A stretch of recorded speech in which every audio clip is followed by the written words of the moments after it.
ইরানের প্রতিরক্ষা বাহিনী দীর্ঘমেয়াদী যুদ্ধের জন্য প্রস্তুত এবং এজন্য কিছু নতুন অস্ত্র আগে থেকেই তুলে রাখা হয়েছে বলে জানিয়েছেন দেশটির সামরিক বাহিনীর অভিজাত শাখা ইসলামী বিপ্লবী গার্ড কর্পস IRGC এর মুখপাত্র ব্রিগেডিয়ার জেনারেল আলী মোহাম্মদ নাইনি। এক বিবৃতিতে তিনি বলেন, এসব অস্ত্র এখনও বড় মাত্রায় ব্যবহার করা হয়নি। নতুন অস্ত্রগুলো শত্রুদের গুরুতর এবং যন্ত্রণাদায়ক প্রত্যাঘাত করবে।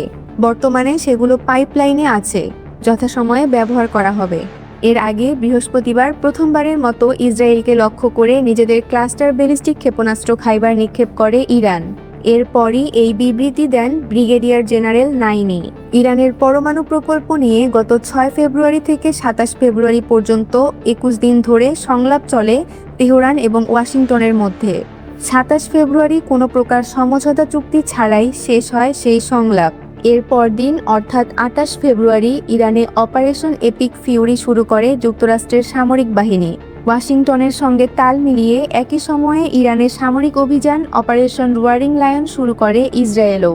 গত 7 দিন ধরে চলা হামলার পাল্টা জবাব হিসেবে ইসরায়েল ও মধ্যপ্রাচ্যের মার্কিন সেনাঘাঁটিগুলোতে দফায় দফায় ড্রোন ও ক্ষেপণাস্ত্র নিক্ষেপ করছে ইরান।